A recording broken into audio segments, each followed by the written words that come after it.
এবার মোস্তাক ও তিশা দম্পতিকে নিয়ে একই বলল নায়ক জায়েদ খান। বিস্তারিত জানতে ভিডিওটি শেষ পর্যন্ত দেখুন।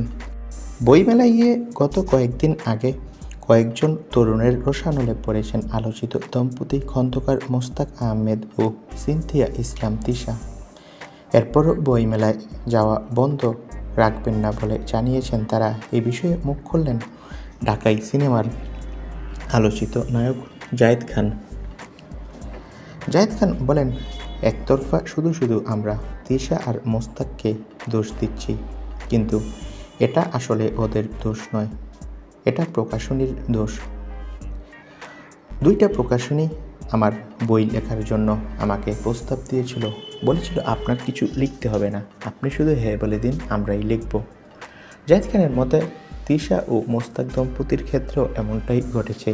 আসলে তারা বর্তমানে ভাইরাল, আর প্রকাশনী সংস্থা নাকি এখন এই বিষয়টা কাজে লাগিয়ে ব্যবসা করতে চাচ্ছে।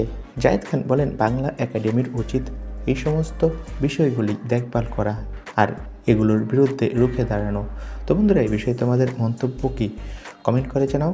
আর সকল আপডেট পেতে আমাদের চ্যানেলটি সাবস্ক্রাইব করে পাশে থাকা বেল আইকনটি বাজিয়ে রাখো। ধন্যবাদ।